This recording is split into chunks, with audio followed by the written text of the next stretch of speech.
All right, welcome everyone to the biggest and the best live trading show on YouTube. Today we have an exciting show for you guys. We're going to talk about Bitcoin.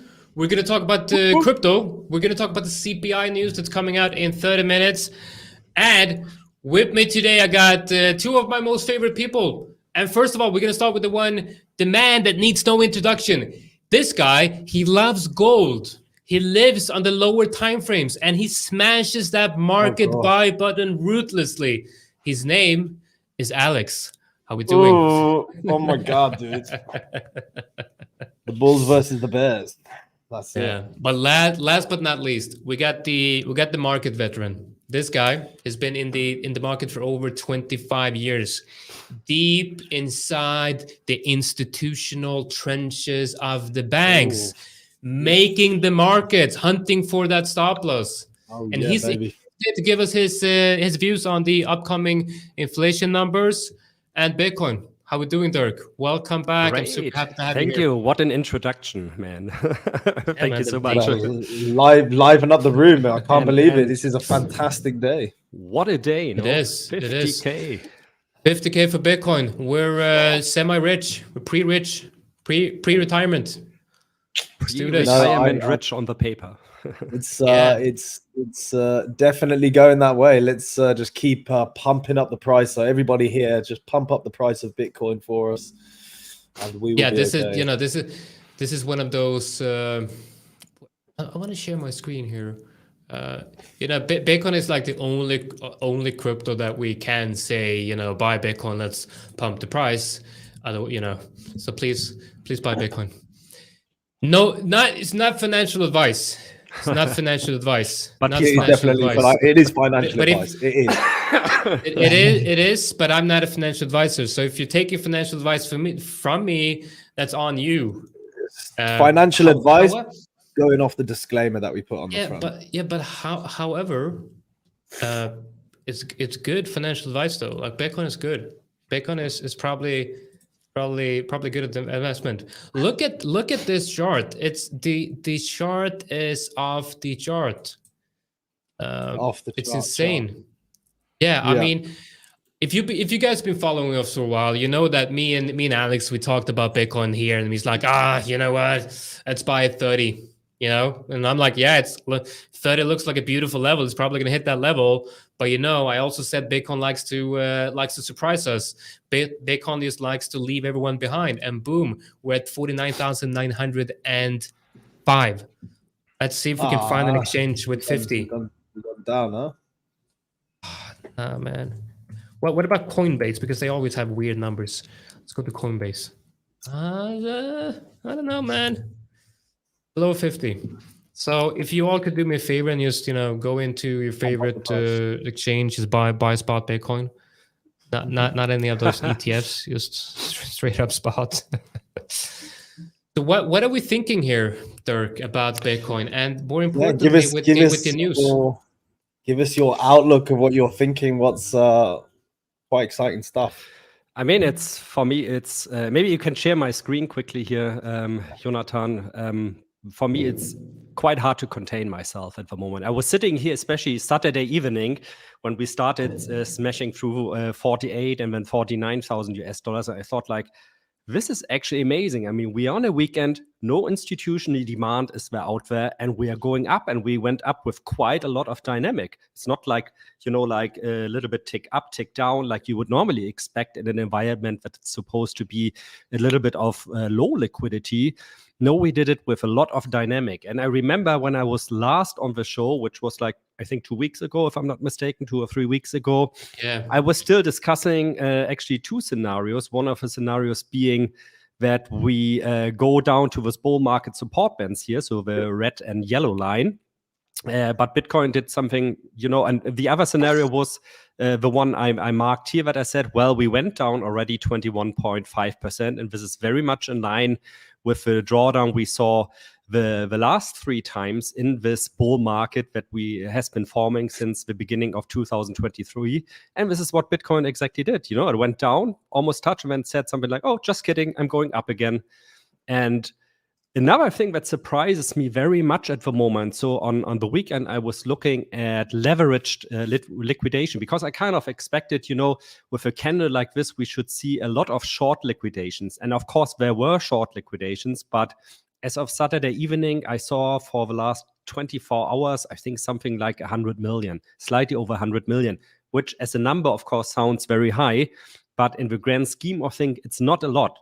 We've seen in scenarios like this before, easy like 400 or 500 million, 800 million in leveraged short or long liquidations, depending where the squeeze was, of course, to which size. So this looks healthy to me, but of course, we should watch out not to get too super duper euphoric. Actually, what I would like to see now is a little bit of what Bitcoin has been doing or has been showing us for a while. Either we have those dynamic breakouts to the north in this case, or in the bear market to the south, and then we have maybe a little bit of a sideways range. There are always, of course, two That'd be scenarios amazing. how something like this can, how you can get the pressure of a market again, one-sided pressure. You can either have a correction to the downside again, which would mean we go down to maybe 45,000 or 44,000 again, or we see something like a sideways move. And this is actually what we saw here last time, right? When we were kind of expecting, we're seeing maybe 36, 37,000. That was my expectation, at least. You were talking about 30,000 there, that for sure was within the picture as well. And in reality, we saw this rather massive sideways move. And I'm kind of hoping that we maybe for the rest of February, maybe until mid of March, see something like this as well again. So we can kind of get the breath or take a deep breath again, so we can enter this for sure pre-halving 1 month bull market that we've so far seen every time, where people are anticipating the halving, which I think by the looks of it is around the 20th of April now.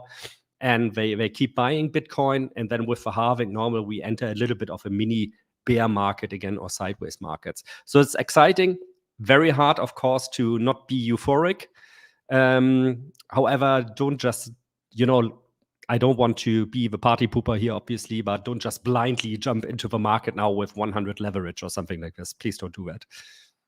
No, but if you're trading spot, I mean, honestly, if you're trading spot, I'm not telling anyone to jump in, but if you're trading spot, a dollar cost average strategy on Bitcoin is, even at these prices, I believe it could be favorable, which is crazy to say, really, when we're looking at the recent trend.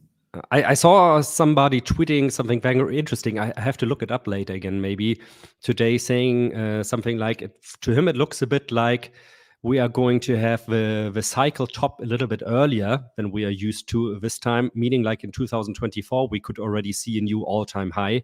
And then the back end of what is supposed to be the bull market maybe disappoints a bit. I don't know if I agree with this, but, in situations like this, people always try to come up with explanations for things that are very hard to explain.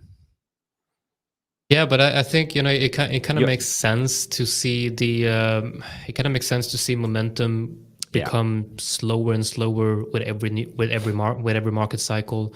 And now that we have, now that we have the ETFs and we have, we really do have big money coming in at this point. I do feel like it's easier for market cap to go like from 10 million to 100 million than it is to go from 1 trillion to 10 trillion, which would be the next step. Yeah, exactly. So I think, but yeah, I what I'm seeing now is actually I'm liking the behavior of.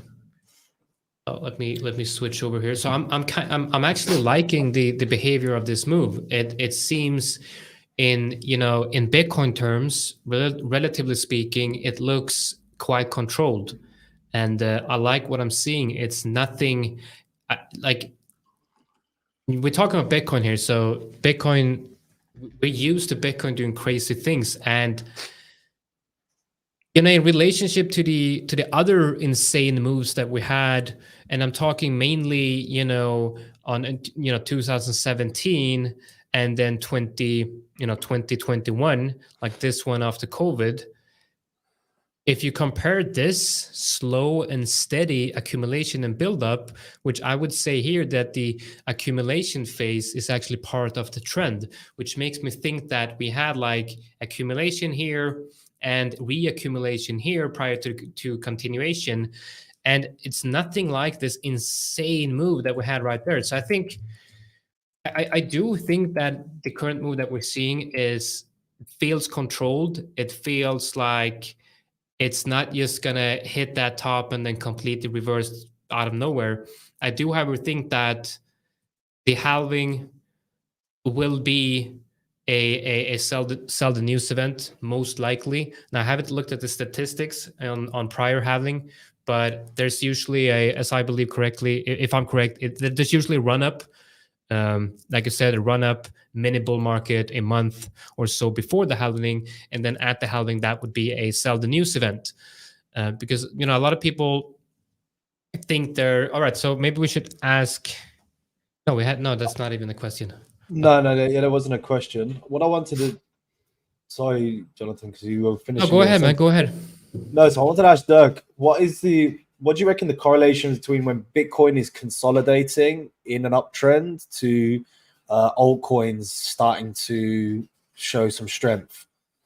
Yeah, you're probably going to see that a bit of catching up on altcoins, because what we're seeing at the moment is maybe you can put on, Jonathan, the Bitcoin dominance real quickly. Yeah, this is the Bitcoin already dominance anticipating that for me.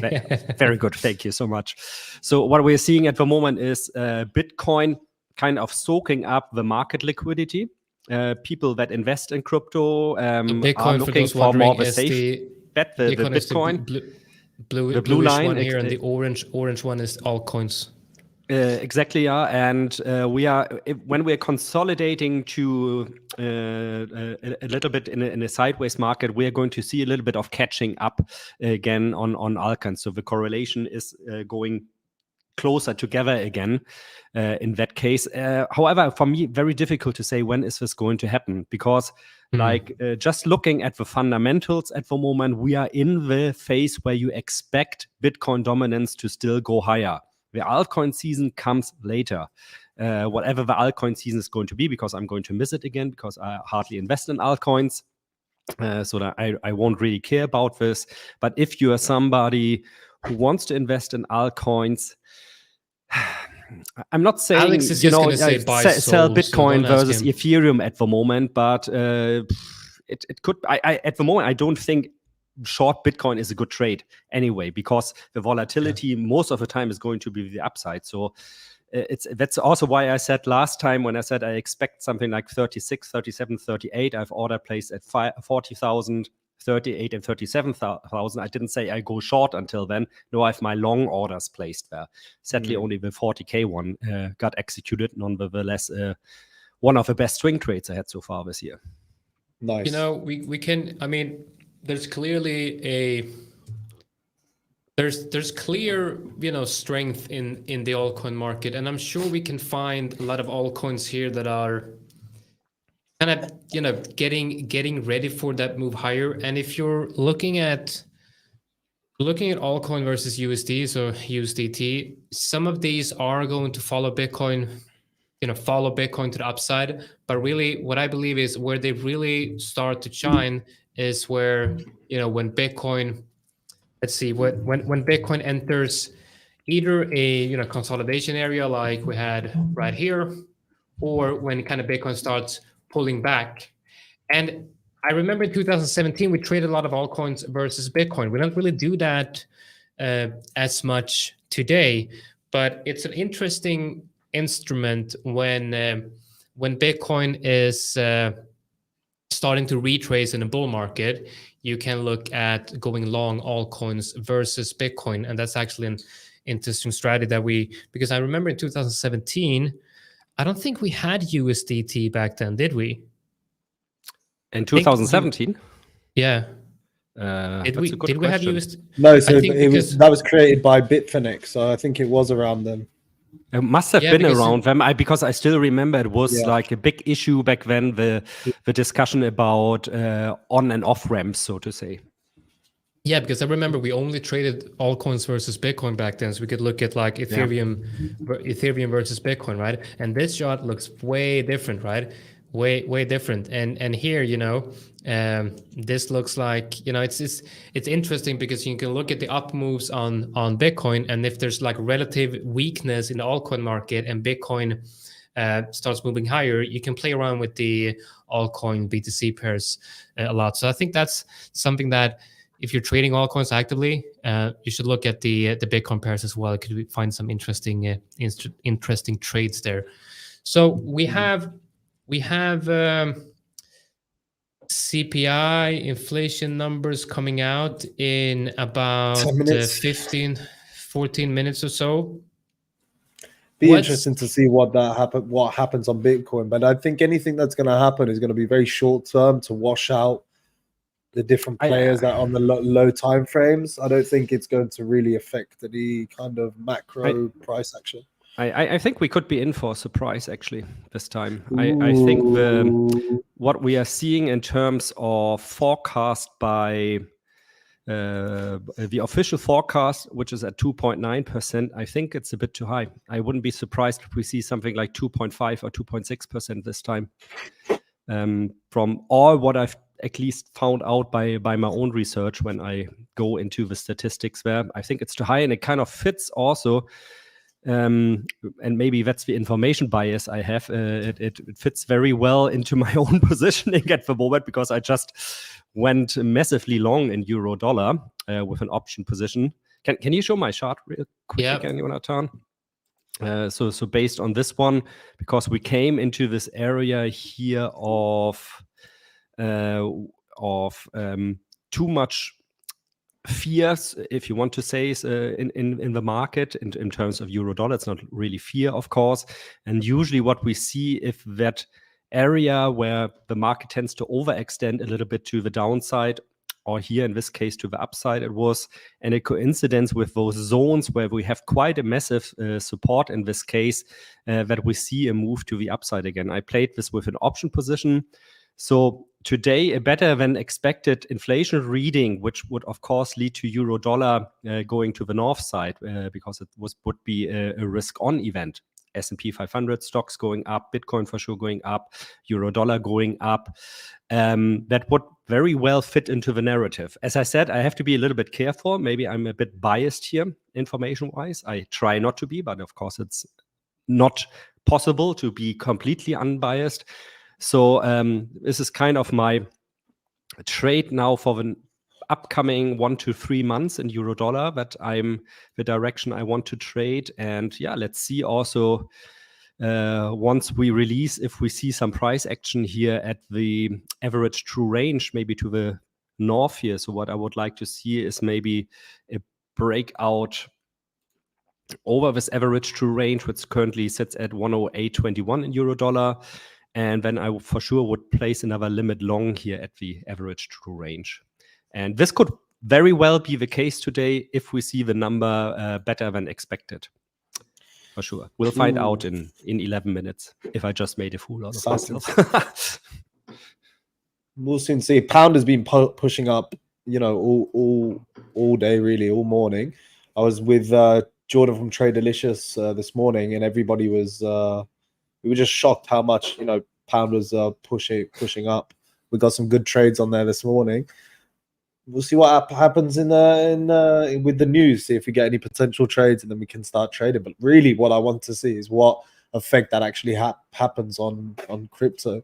Because I know a lot of people now. I've got friends that for the last, year have just forgot about crypto. They haven't been talking about it. Nothing. Everybody's just, they don't want anything to do with it. And now I'm getting messages saying, "Oh, what do you think of this coin? What do you think of that coin?" Now that's exciting. People are starting to think about it again. People are starting to talk about it again. When your grandma talks about it, though, that's the top. Yeah, I'm waiting for the people that normally never talk about crypto to start calling me if they should buy now. Yeah, Jonathan, you're muted, mate. Yeah, I was just going to say like that. What would you do without me, man? See? Yeah, thank you, man. Thank you. Well, it does sound like we're talking about a top signal here. That's You know, when you get friends message you like, is now a good time to buy Bitcoin? And you know, I got, you know, I have some friends who are like knows about trading, starts asking about Bitcoin, but it's just like you said, like when the people that knows nothing about trading, a grandmother or your mother calls you and like, should I invest my retirement savings in Bitcoin? That's like, yeah, that's a really good top signal. It really is. Yeah, I remember that day my grandma's like, Alex, do you know about this Bitcoin stuff? Do you do stuff with Bitcoin? I was like, oh gosh, what do I do? And I ended up sitting on my hands and riding it all the way down about 50%. But there you go. My, You know, my I daughter, actually- my daughter told me the other day, she saw like I was wearing a Bitcoin T-shirt, and when she saw the coin on there, she said, "Oh, this is Bitcoin." She's 6 years old. I want many of those shiny whoa. Bitcoins. Gosh, that's it. She's the inner trader in her. I was already thinking about Yeah, Bitcoin. my son, Indoctrinated by her father, the poor girl. some of the first words my son learned, and he's 6 as well, is buy Bitcoin. My fiance got That's so it. mad because Well, she was, you should she tell was her expecting it's kind of comfortable that he didn't say Yeah. something like "buy Cardano, buy Tron." Oh God. I wonder Oh, what you'd thank have God done he's then, not. man. Thank God he's not retarded. It's actually buying Bitcoin. No, that's true.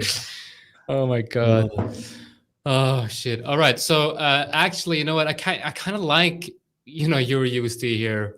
Let's have a look at Euro USD. I haven't looked I- at USD for a Guys, while. don't be influenced by me now. Just No, but because what I I'm said. saying That's is what like I said. there's a There's a high chance I'm wrong on also. Yeah, but let's. I'm gonna go switch over. Like, there's a really good level here, and you know, it's bouncing on that level. We got news coming out, so you know, I like to see where, you know, I like to see where when an asset comes down and hits a high time frame level, be it support or resistance, at the same time as a major news event, news event comes along. Because if if it happens the way you described, in hindsight, this is like, you know, this was the level to buy, right? If you have an idea of Euro USD going higher, this is the level where you want to accumulate, obviously. So I think it's a good. That's why, again, Good for me, level. I did it with an option position because I didn't know how long are we going to linger around this level, you know. And if I'm long euro dollar for every day I'm in that trade, I'm going to probably pay not a hefty swap, but I'm going to pay a swap. And of course, I want to make sure I don't have a position by itself already running against me. Different, of course, Yeah. if you're aiming for a couple of hours a trade here, a swing trade, 2-3 days. Does anyone of you know if the numbers are getting automatically, so on Forex Factor here, are they going to get automatically updated? Yeah, I think so. I think if you go on FX book, they get automatically updated straight away. Right. Okay. But we shall see in the price. Then again, I think a lot of stuff is already priced in most of the time, but in a short space of time, on short time frames, we will see what happens. Let's have a look. I want to see what pound really does, to be fair. Are you looking at any positions? I think if I was going to be looking at anything, I think pound is in a place that, to be honest, I don't really want to touch it at the moment. I've already traded that this morning. If it was anything, it would be actually euro, and because euro is at a level where it can trap a lot of traders. Let's say if it pushes up just a little bit more, trap a lot of traders at quite a big resistance level on the daily, and then come back down. Maybe it will force a lot of people out of their positions and force the price down a little bit. Depends what happens in the see what the price action happens in the next 6 minutes. We did have a really nice low time frame trend here on GBP, and I looked at this in the Coffee with Traders session this morning, where I looked at this structure right here. So that's what I was trading this morning. Awesome. Yeah, You know, it's like a beautiful double bottom here on the 1 minute, right? If I show you, I'll show you my chart and I'll show you exactly what I was looking at. And it's the exact same things that we talk about just all the time. You and I talked about it quite a lot, that we used to trade the double bottoms and double tops. And I'll show you. Let's pull my. And then you have like, yes, So it's a lovely trade.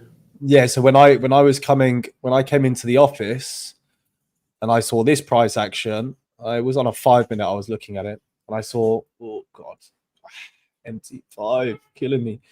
I saw all of this price action here. My original idea was that because it didn't break above this high and it didn't close above this high, this wick, and it showed a little bit of weakness and it wasn't breaking up, so I was going to take it lower. And eventually when it came down, I saw there was a 50 fib and there was loads of different confluences around this area and it wasn't breaking under that. I decided to close my short and then go instantly long. And what made me go instantly long was I saw this double bottom structure on the 1-minute time frame, hitting a 200 EMA, hitting a 50 fib. Also the point of a value point on the market profile Jordan was showing me the day before, all of these different confluences also at the top of the range. I was like, I can't, there's too many confluence for it to go up. And that's when I changed the position and went long and picked a little bit of the move. But as you can see, you know, it's still left off a good 20 pips. Only got, but still that's a good one. Nice trade, still a pretty good one. Yeah. Because I have 4. I want to switch over to my screen here because I got 4 layouts here. So we can watch live here. We got the oh wait, that's the wrong one. Which I want to have that one on. Okay, so look at down to the left. They're all on the 1 hour. Down to the left is the Dixie, the US dollar index. And here down to the right, you have the S&P 500. And up here to the right, you have the Euro USD. And then up to the left, you got Bitcoin.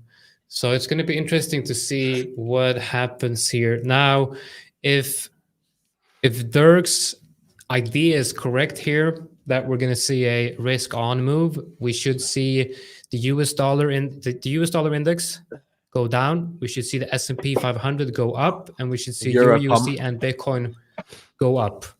It's going to be interesting in this case, really, what Bitcoin does. Like Alex, you mentioned earlier, if it's going to copy the move or if it's somehow detached again. Yeah, it's going to be very interesting. Let's see. I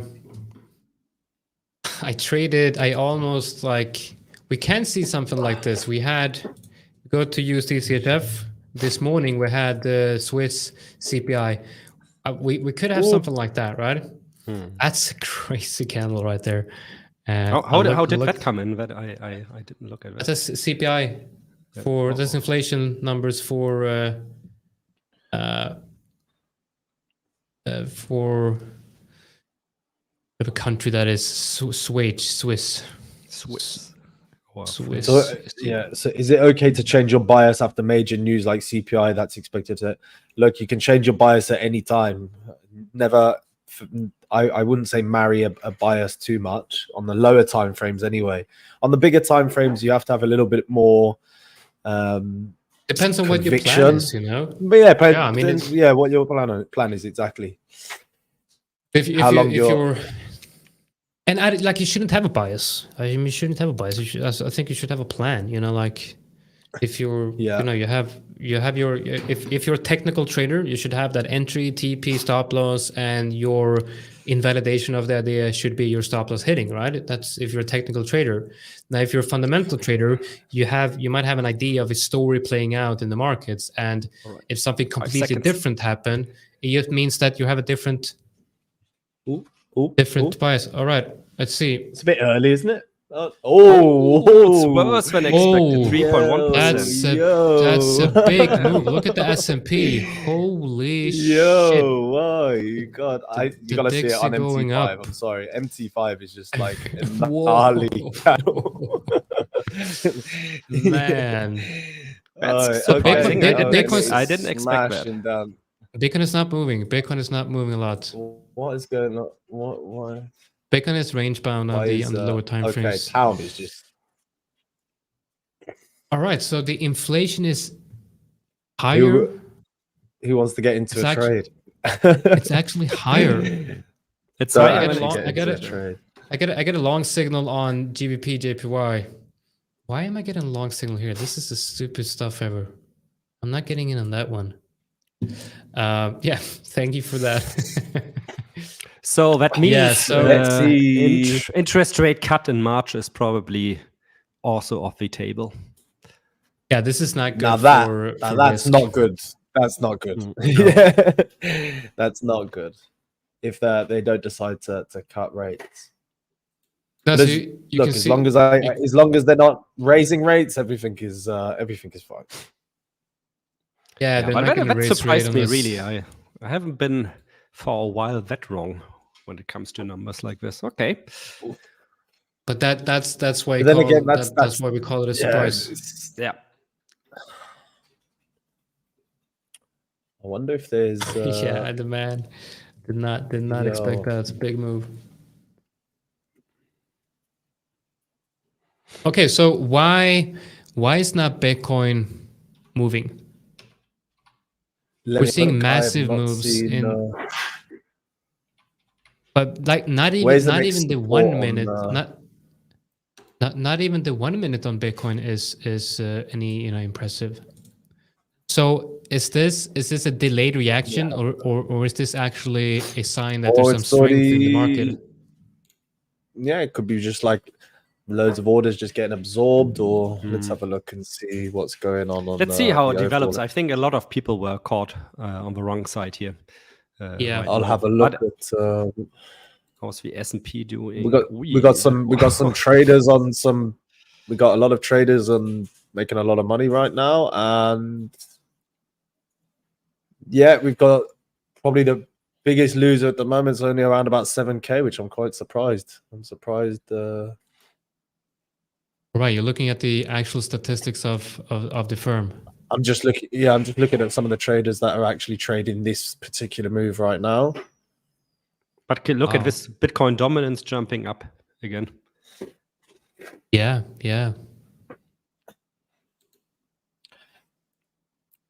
I am not surprised why you got flipped on a move like that. Yeah.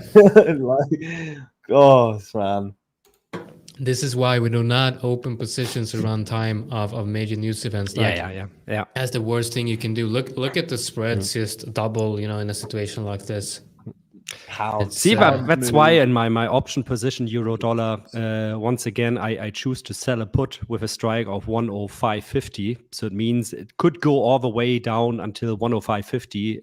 Then the trouble would start. So then I would need to take hedging action. Until then, it's like nothing happened. Would have been nice, of course, to see it go into my direction immediately. But it shows again, how you get biased by your position, even after 25 years.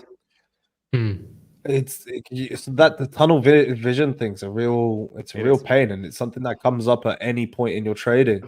And it's something that you got to kind of assess with yourself. I get it sometimes. I get it quite a lot actually. The tunnel vision thing, and just by me understanding that, I get it quite a lot has actually really helped me. But it's a big problem for a lot of traders.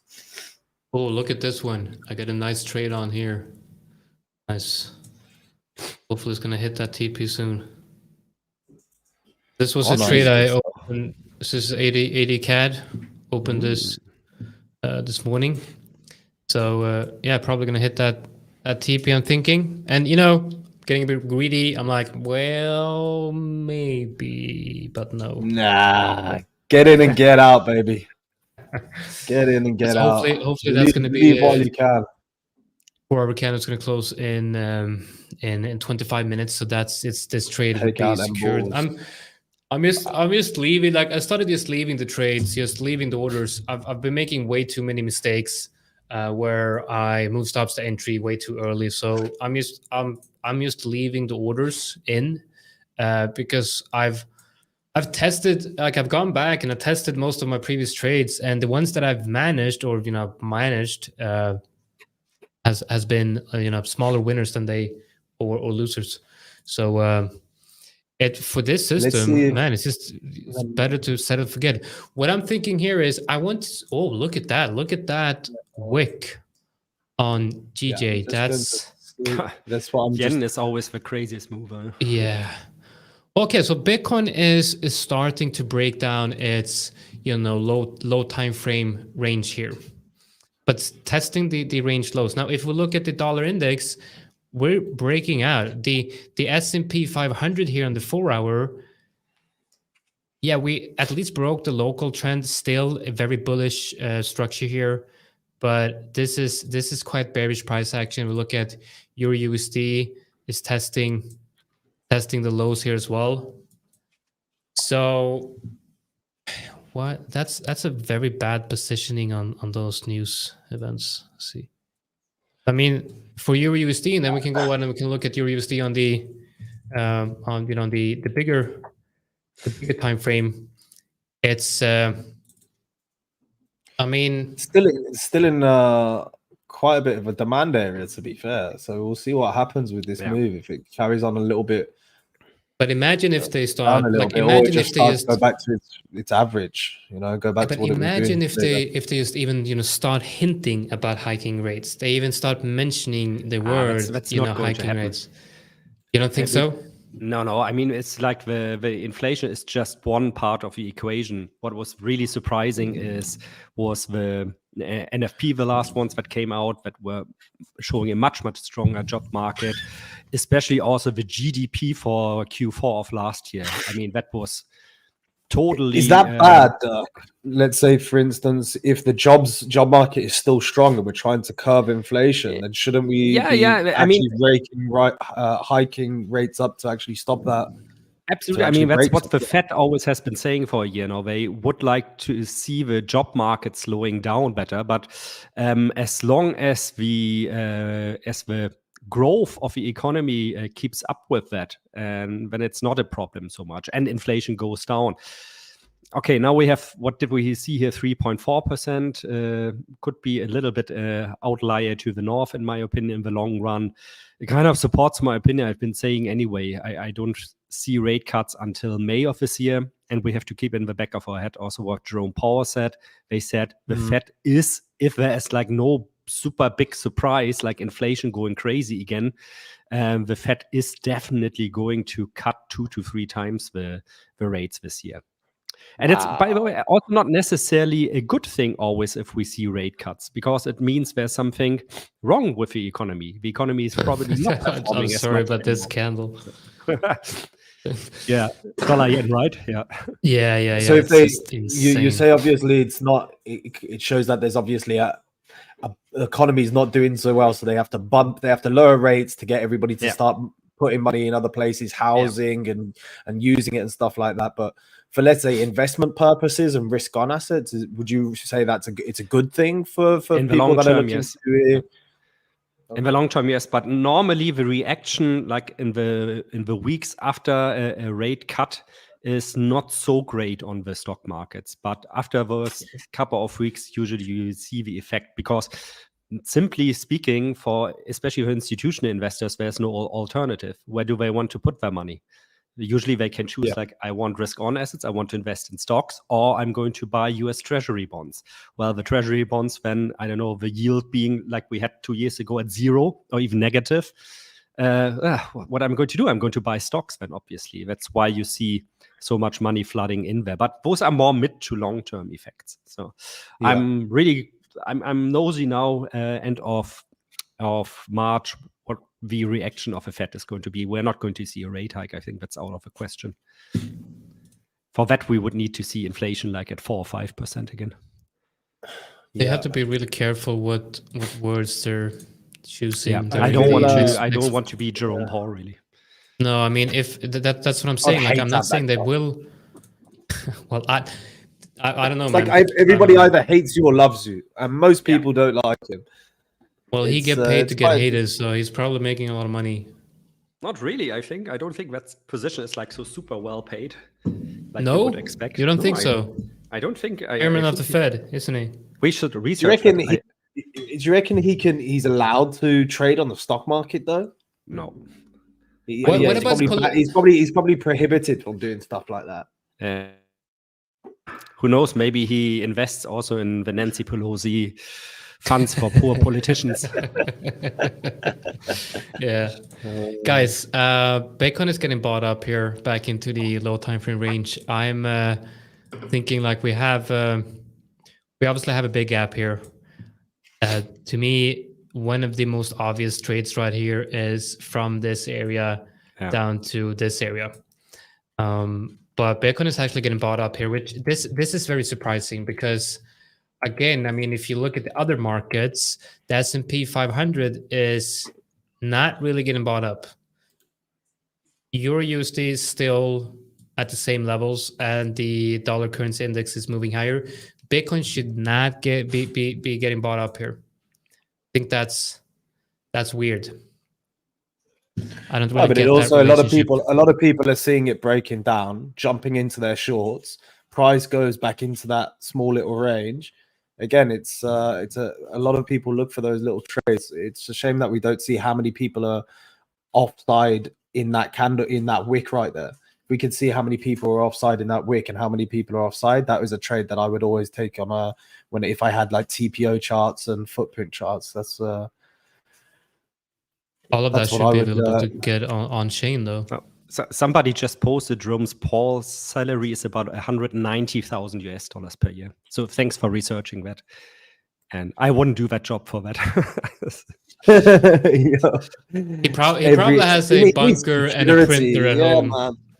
You have to have man, security. he probably has dude, the guy probably has a bunker with a printer in it. So the personal printer. Yeah. It's good. Yeah. So okay, so if so the news that we got now, the numbers that we got is we're not entering a risk off scenario based on this, but the numbers are pointing in that direction. Like we're getting bearish price action on risk assets, and if Bitcoin is going to follow the other three, which is basically the S&P 500, dollar currency index, and your USD, we should see a move to the downside. So with that in mind, what I'm thinking, and would be, to me at least, which would be a really, really good trade, is to get an entry here at the area where we actually broke down. Because a lot of times when you get a news event like this, you will come up and sometimes test the general area around where you broke down. Now, it doesn't seem very likely on, let's say, Euro USD, because this is just insane, right? And just keeps falling.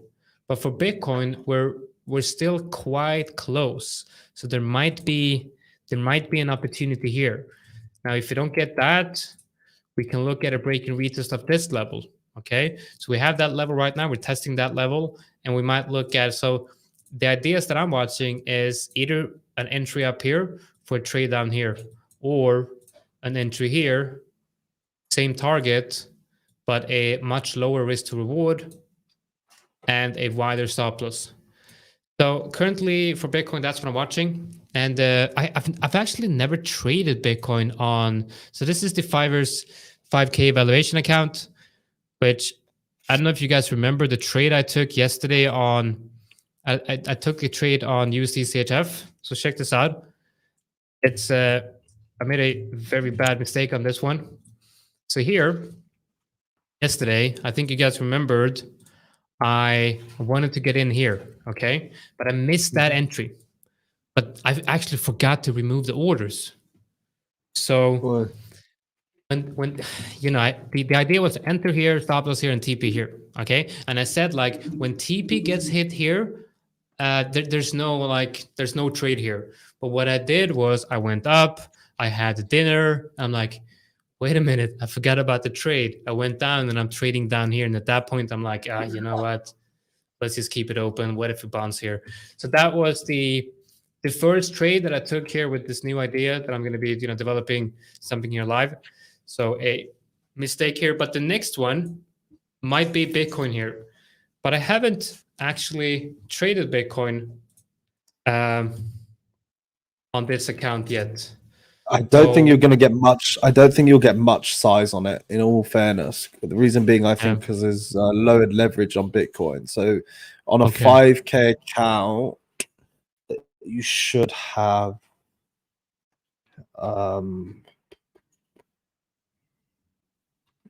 5 times the leverage, if I'm not mistaken. Yeah, and it looks like the spreads are a Like bit too high to 25, scalp at this yeah. point. You may be able to Would get you like s- half a Bitcoin on there. Yeah, the spreads are going crazy right now. Would you say that it's probably better to trade Bitcoin on, like, not scalp it? Probably look for. I wouldn't trade scalp Bitcoin on a 5ers account. The spreads are quite high. And to be honest, I would only use something like Bybit or Binance Futures to scalp on. I wouldn't use a Yeah. prop firm. I don't think any prop firm is going to have good spreads and stuff for crypto. And No, even because that, it's- I always remember if you work with market orders where you usually also have like 0.05 to 0.08% that you pay pay out when you your- enter the trade, that you pay when you Oh, exit the trade, and earning like 0.1% to 0.2% on the trade. Eats it up. If you're scalping the market, that's not so easy. Yeah, you don't want to market Yeah, enter on the crypto exchange. Like that's. I remember I had this trading bot on FTX, and it kept, every order was a market enter, and I looked at, I'm making a lot of money, but then I looked at how much I was paying in fees, and I shut it down directly because I was paying FTX so much money in fees. Man, those Well, bastards. Bybit used to pay you for having passive orders. So it would used to actually pay you fees if you used to use like orders instead of market orders. And if you use market orders, then obviously because you're taking liquidity and you're doing all of it, you'd pay out your skin, let's say. You pay quite a lot of money to do those market orders. This is an interesting comment right here. What do you know about the USDT dominance chart? I haven't used that in my analysis. You know about that, Dirk? Yeah, I saw that comment also just now, and I'm a bit puzzled how to interpret it. Yeah, for sure, the US dollar, TIFA US dollar is a bit like the DXY, exactly like the DXY probably.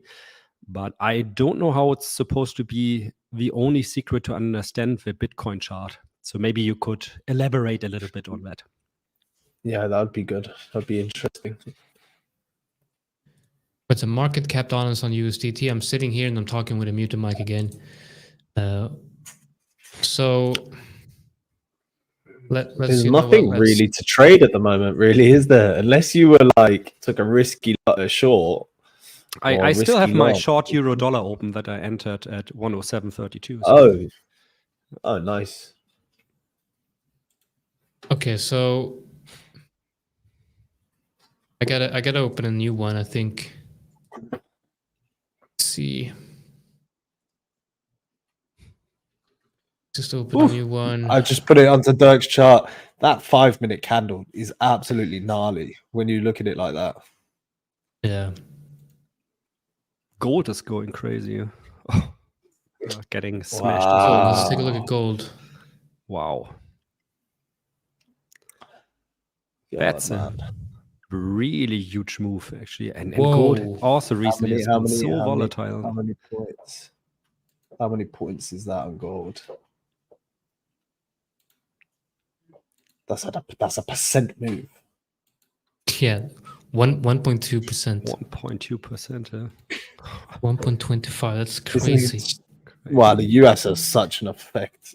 Well, obviously, if everything's against the US dollar, but yeah, guys, you got to be careful with trading around the news. This is I actually the open trade that I have on ADCAT. It actually, per my rules, I shouldn't have entered that one because I want to, I'm not supposed to be trading when there's US news events. So that's But CPI. we haven't seen volatility like this for quite a time, in my opinion, after news came out.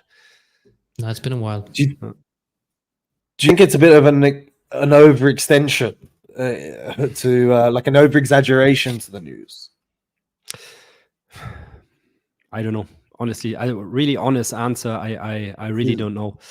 I mean, what we usually see when we see surprises. That's why I also entered this trade just now. Really, the scalp trade in euro US dollar is that the market likes, in this case, negative surprise, likes to go below its ATR, which was at 107.32.4. That's my order there earlier.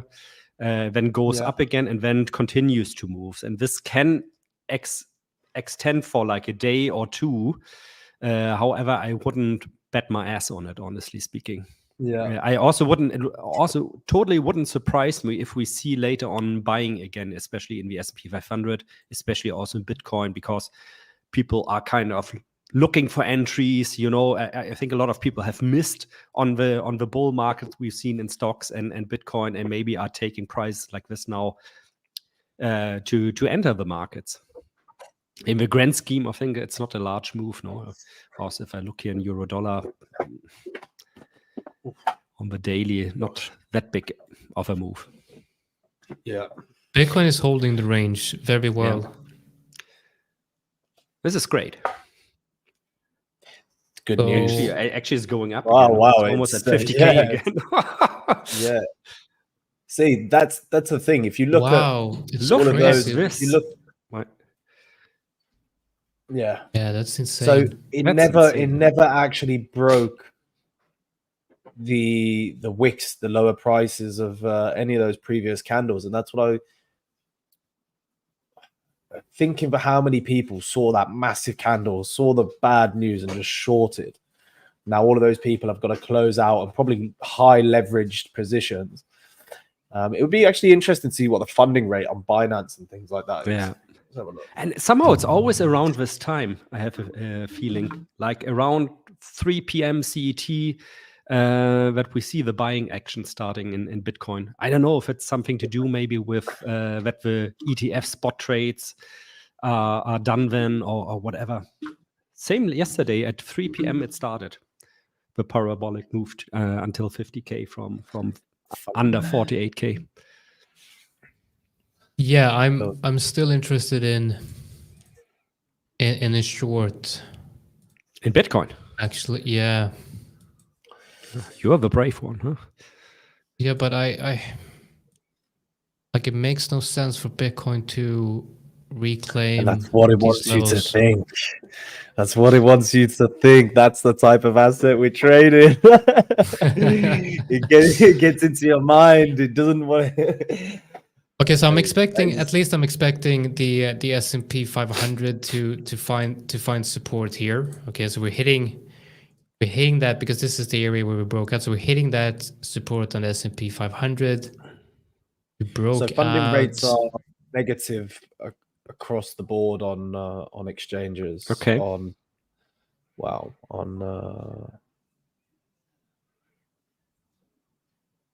Yeah, I think Bitcoin is going down. I can't see. I don't see Bitcoin shouldn't be up here. It shouldn't be up here. The only thing I can say. No, I'm not going to say it. I'm not going to say because I'm going to say something is going to be the total opposite. So you do what you think. I don't want to put any kind of bias in your head. No, I'm gonna do whatever my plan is. Anyway, so I don't know if you guys saw the recent short that we uploaded on YouTube where I'm tossing a coin to take a position. Yeah. I should have not done that. No. Oh well, I wanted to go long. I wanted to go long, and didn't. I went short because of the coin toss, and that it just pumped straight up. Dirk, I just want to make sure because I haven't looked at the funding rate for quite a while. When it is negative, means the shorts have to pay to the long to keep their positions open to the long traders. That's correct, no? Or is it the other way around? Correct. No. To my knowledge, Okay. that's correct. Yeah. Okay, so it actually costs a lot more money to be short at the moment because Bitcoin is actually pumping up. But I know some exchanges also show both sides. So it can be that you also have a long negative funding rate. Yeah. Okay, Depending on what we exchange, what their piece of a cake, so to say, is what they want to say. What would that indicate to you then if Bitcoin's pumping up and then you've got a negative funding rate? Does that indicate? Is that something like an indication to you for anything, or do you not? Well, I mean, it's always an indication of an order book imbalance to a certain point, the funding rate. It's the reward, to take the opposite then, where you actually get this funding rate is there obviously. So it's an instrument to balance out the order book again. But it only makes sense, of course, if you play around really with huge volumes. If like us, we trade like a Bitcoin or two, maybe it doesn't really matter, 0.0005% for 24 hours or something like this. But I've never used it because I do not scalp Bitcoin due to the reasons I stated before. That's why I never looked into this, if that really tells you something about, is there a local bottom and it might turn around now again. Okay, interesting. If you're a market maker, like your job is to provide liquidity to an order book, that for sure can make the difference. Yeah. Okay, nice. Okay, so I'm gonna enter most of my crypto is held in cold wallet storage, and I haven't traded crypto futures in a very long time, so I have almost nothing on the exchange. Now my entry is gone though, but look how it came up and filled that area like almost perfectly. So you are short already, or you're preparing it now? Well, I logged into my exchange and I looked for money, and I'm like, "Where's the money?" And then I remembered I bought Bitcoin with everything and moved it to cold storage.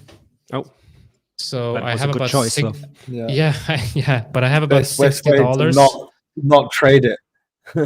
I think I have about $60, and I'm thinking I'm gonna max leverage that so that the whole account's gonna get liquidated when stop loss gets hit. I think that's gonna be like 200 times leverage or something. Let's see. I'm glad we're teaching traders the best way to trade. So I can do isolated. Prime example of risk management here. I'm gonna do cross with 200 leverage. Wow, 200 even. Where are you trading, man? I can see our old why you would want to go place. short here. To be fair, that's great retest onto this area. I can see why you would want to do that for the short term, anyway. So this is a lot of volume, a lot of like a support resistance area. You could say around here, and then obviously 200 in EMA. Nah, no way. It's a shame you didn't get into a position. You'd have proved me wrong, because I would have actually probably have gone long, even if I was looking to trade that back into the range. But I'm not trading anything on this. I'm not short in Bitcoin when it's going up so much, and I'm against it. Something inside of me is against short in Bitcoin. It just doesn't do me well, Only longs on Bitcoin, baby. Okay, I have a 0.2 Bitcoin positions open. So the market price for that would be 570. So let's change that. Or so it would be Dirk. What times do you trade? What is do you have a specific time? Not really a specific time. So when on the rare occasion that I really do day trades, I try to be there at 9 a.m. in the morning CET. That is because this is when the European session comes online, so to say. and you usually have a little bit of movement there. I try not to trade later than 9 p.m., 10 p.m. because when the Americans go out of the markets. But in general, I'm more of a long-term trader, more of a swing trader, so that doesn't matter so much. So there, for my swing trades, at least I trade when I get alarms from TradingView that there's something going on, and then I place the trades. However, if it's like very often I get alarms, for example, on a Friday evening, I do not enter the trade then anymore. I wait until Monday because I don't want the exposure for the swing trade then over the weekend. Yeah. If you are looking to scalp the markets, I would maybe stick to something like Tuesdays to Thursdays. This is, I have a feeling on Mondays in the morning and Fridays in the evening, the market behavior is a little bit more erratic because there's a lot of closing of positions going on Friday. That is on Monday, the opening of position of institutional traders. All right, so I'm going to get liquidated. I miscalculated the goddamn leverage. So I thought that with 200 times leverage, I could have my stop loss here, but that was with 100 times leverage. Now with 200 times leverage, my stop loss is right here. Gosh. So if you go down to 50 minutes, it's actually... What are we teaching people? Like it's right here. So I'm going to get liquidated. Well, you still have a little bit of space. And my whole account is going to get, it's like the good old days. It's like the good old days. Like liquidation price is my stop loss, So for Lorenzo, I haven't been trading gold today. I traded pound today. But I've got obviously the support and resistance lines here because gold's been ranging. It's been breaking out, coming back into this range. There's been a lot of volume traded in here. So that's what I marked out now. Coming into the office, having a look at it hitting the bottom of this range. Let's put it on a lower time frame and closing back in, especially with this candle. This would have been today, no? The 13th. This was yesterday. So yeah, seeing in the office maybe this kind of price action, I would probably have had a bias going long and taking it all to the middle of the range, or maybe for a longer term trade to the top of the range. Then I would have obviously had my EMAs on, which is now deleted all of the support resistance lines. Thank you very much. No, it would have been a little bit further up. MT5, the pinnacle of technology. Honestly, it's God, I don't know why we still use it. Honestly. I would have probably been caught off guard here if I was trading this, and the reason why I would have probably looked at this to take it long. Maybe I would have taken it up to the 200 EMA because that is kind of a bread and butter trade. But I don't know. Gold's kind of tough, man. Like I've been, if you have a look at some of these trades here, gold's been killing me. I sold here and then sold a little bit too early. I had some trades here as well. Buying and selling. I still got to get used to gold, and it does come out with all these wicks and things like that, especially if I'm got tight stops. It comes back, wicks you, and then goes the direction that you're looking at. So I've got a little bit more learning to do with gold, but I would have probably got offside on this. I would have probably been caught out and wrecked, to be honest, if I'm talking. Pound on another thing, pound is something that I prefer to trade. But gold moves, gold absolutely moves. And if you're looking for volatility, cable and gold, those are two assets that you don't really want to be on the wrong side of. What about you guys? Do you trade gold? Have you got any kind of analysis that you can give on gold for Lorenzo?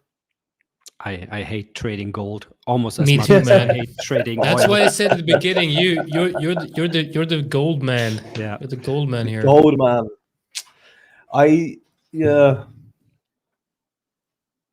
I mean, I hear a lot of people say like, "Oh, gold is so nice. There's a lot of volatility." But I think that's the difference between like someone like me. I like my charts to visually make sense in it, if you know what I mean. Like on like the 1 hour, the 4 hour. I want to see trends. I want it to make sense. Gold is just all over the place.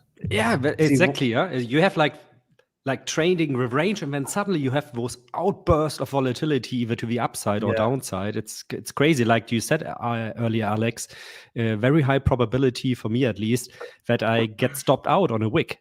Like I have a the correct sense of the direction of a trade, but I get stopped out because there are those crazy wicks to the upside and downside.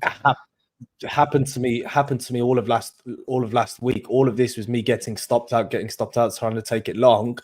I got stopped out here, got back in, got stopped out again, and then eventually I got back in and then took it up here. So gold has been actually causing me some problems, to be honest. I don't really want to be trading on too much size, but what I do, and something that I do like, I don't know if you want to try it out and see if it fits your kind of strategy, Lorenzo, but I like having the 200 EMA, and I like to target the 200 EMA quite a lot in my trading. So if I see prices holding a certain area and it's breaking up above certain EMAs, I would normally mark out with a line of support resistance line of 200 EMA, pop down to the lower time frames. Let's have a look. God, honestly, MT5 is so pop that. So I've already marked out the 200 EMA, let's say for the day, and then I would look on the lower time frames what price action it is doing. And to be honest, this kind of price action, I probably wouldn't have got filled something, but these are little things that you can look at, EMAs and marking them out, because I'm in profit. Thank God. Price. There you go. Whoop, whoop. Let's get you a little dunk on there, my friend. Price normally likes coming back down to the averages, especially in Forex as well, because it is a ranging market. So the average prices, it tends to be a magnet for price to come back on. Oh, look at this. Oh my God, look at that. That 200 times leverage trade. It's like I'm feeling the adrenaline rush. I'm feeling that addictive nature in me, just waking up saying just one more trade. Next stop, a villa on the Seychelles. Oh yeah, Jonathan, how do you manage your position on TradingView? Is there any indicator to suggest lot sizes per stop loss? Well, if I'm trading in TradingView, if I'm trading within TradingView, so we can go to the AD CAD trade that I have right here. I put the long or short position tool on. Just right click, create limit order, and you got it all here. So, and then you just calculate the position here and press sell or whatever. That's if you're trading within TradingView. And then on MT5, I have the position size calculator here. So you just put in the entry, stop loss, and TP, and it's going to show me position size and risk reward and everything. So that's how I calculate the position size. Not sure if that was the question. Hopefully got answered. When it comes to like managing positions, I just drag the stop loss here. Yeah, for people putting 100K in the chat, I don't know why. Like, it's not going to work. It's not the giveaway isn't even set up yet. So the magic word is normally not 100K.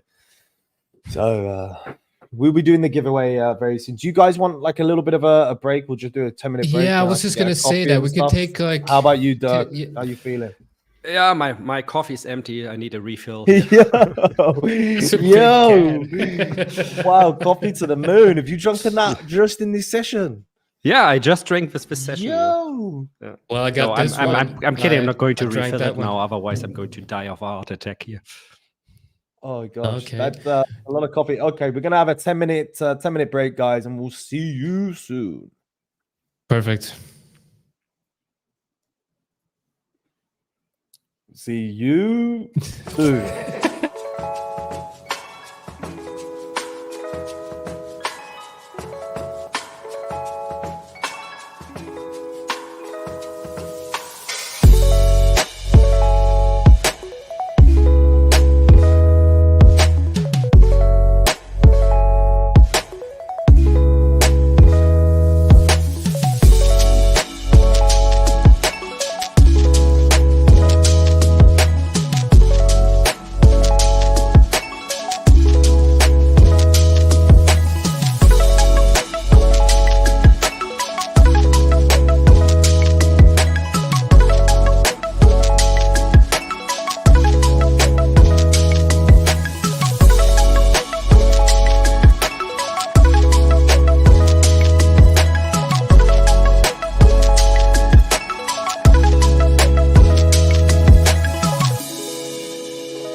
Ooh.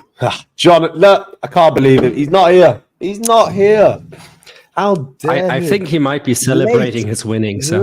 I'm happy to say I've just doubled my account. Woo! Holy shit! I'm $60 richer. Gosh, imagine if you did that with 100,000. Huh? Oof. Thank you for that tip. Thank you for that financial advice. Yeah.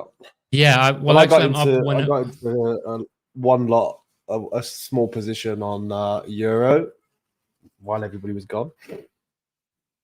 We'll see what happens with that. We'll see if it continues up a little bit more. We'll see if we can add some to this position as well. Let's see. Yeah, let's see what happened with the other. So I just want to recap my idea here for Bitcoin, kind of what the reason why I wanted to enter this short. So you remember during the CPI news where we saw the US dollar currency index, it keeps pumping. The S&P 500 just kept going down. Same thing with Euro USD, but Bitcoin actually held strong within this low time frame range.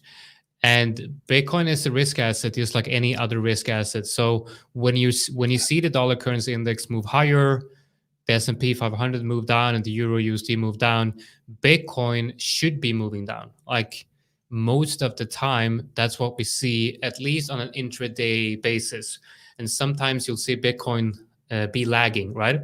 And here you see Bitcoin moving down quite quickly now. So it's like Bitcoin was lagging behind here.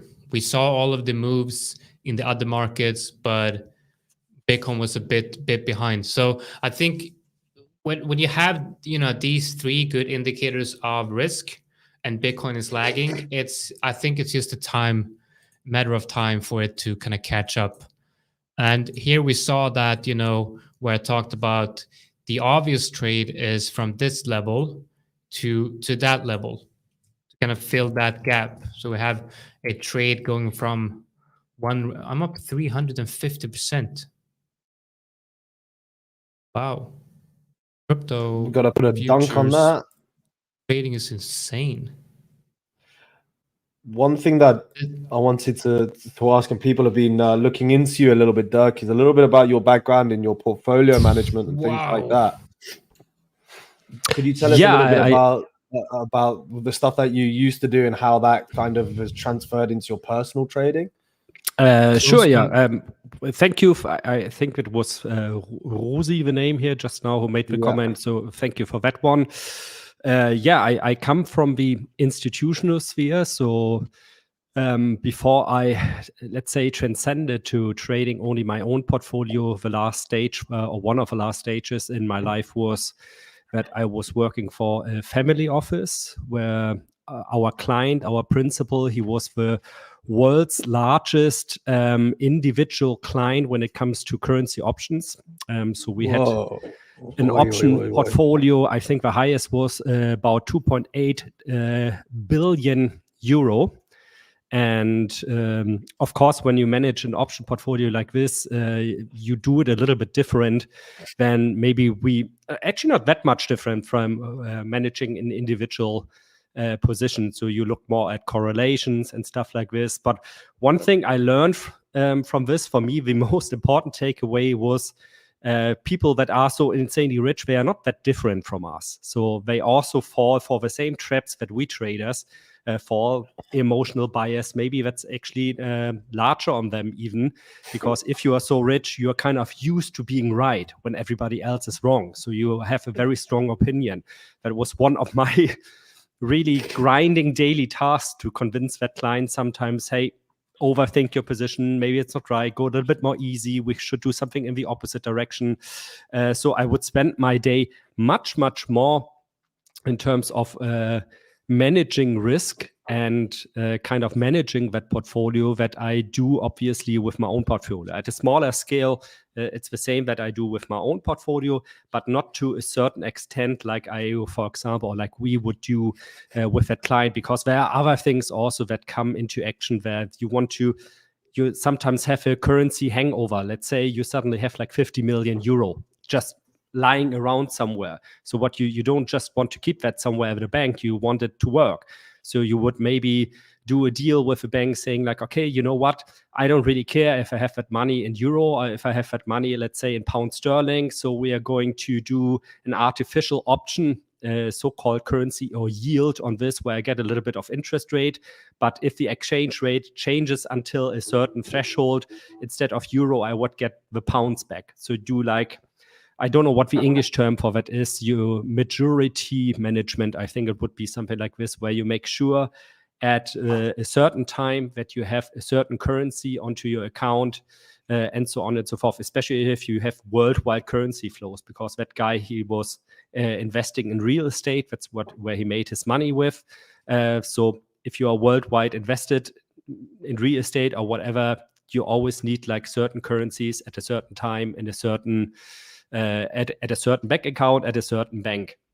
The other thing I would do there is actually do a lot of, let's say, reputation management with banks. So we had a lot of banks knocking at our door that obviously wanted to do business with us. And I would not only check on the banks, I would also make sure that the banks do not rip you off, because they try to do at a large scale what they try to do with us as individual clients at a small scale as well.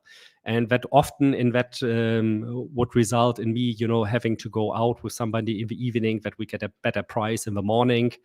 So there's a lot of over-the-counter still going on. A little bit like in the 80s movies you've seen about Wall Street. I don't know if it's still like this, because it's almost like 10 years for me now. But it's when you try to get into Sorry, Dirk. please. Sorry. When you're trying to get into a position, then you call them up and they get into the position, so they break your position down and get it in certain areas to convert the currency. Like, how does it work when you're trying to get into a position? Well, what we usually would do is, like, for example, let's say I wanted to open a short call on euro dollar or whatever. So I would go like to one bank. Actually, I would do that over Bloomberg, write it in a chat with a bank like, hey, I'm looking to sell this option at this spot price. What can you offer me that? And I would do that with a lot of different banks. And then we would go and compare, like, okay, Bank A, Julius Baer is offering us this price. Okay, this might be a little bit worse than the price we get, for example, from Bank UBS, but our collateral is better at Bank Julius Baer because they allow us a leverage of, let's say, 1 to 20 in the position, whereas UBS only allows us 1 to 5. So these are all the kind of things that would go into consideration, not only the price, but also where do we need the least money on the bank account to keep this position open, because you don't want to mass every liquidity, all the liquidity you have into one bank, because if that bank goes bankrupt, well, there you go. That's another thing I learned. If you have like hundreds of millions, really this management of the banks you do business with, this is important, because usually those banks are secured like until 100K. Doesn't really help you when you have 100 million on the account sitting there. If a bank goes bankrupt, it's gone. Is there no backing for like any insurance or anything like that for if a bank goes bust? Not for these amounts. Wow. And what made you come out of that whole industry to kind of pursue what you're doing now? Well, first of all, the one thing, as I said before,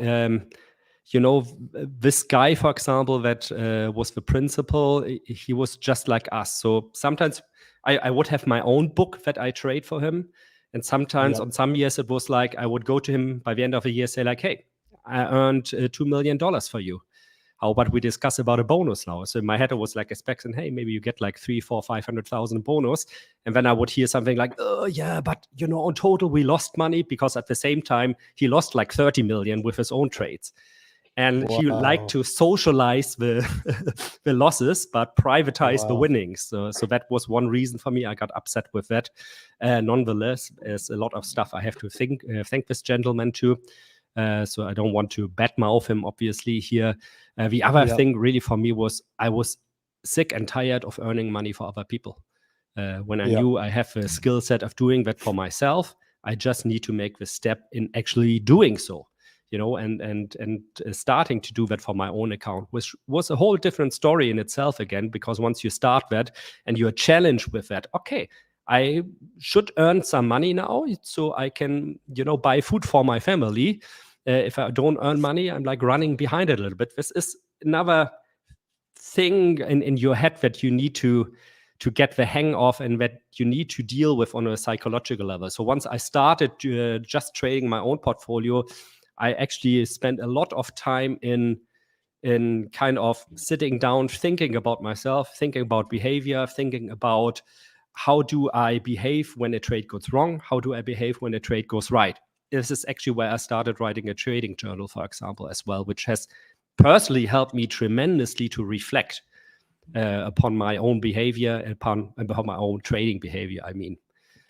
So this psychological level, this component, when it comes to what is going on within your mind when you trade, when you win, and when you lose, and especially also when you win. I think this is something that is not really much reflected out there when it comes to trading, coaching, and so on. Everybody's always looking for a system that works. Yeah. Well, if I give you my system and I know it works, I know you could earn money with that.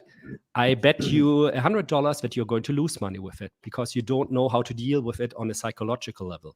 Because a lot of my systems might have a hit rate under 50%, but a great risk-reward ratio of 3 or 4 to 1. So they earn me money, which is something not everybody can deal with. And I don't know. Is that something that comes with experience? I know, Jonathan, you've been like thinking about working on psychology a lot as well, right? Yeah, definitely. I mean, and we had Yanis on here yesterday. We talked about I asked him if he could divide up, the technical part of trading with TA and then the trading psychology, like divided up into percentages, and what percentages would he put trading psychology in when it comes to importance? And he said 99%. And what I always say is, trading is 25% technical analysis and 75% mindset. And, because trading is all about what you do between entering the trade and exiting the trade.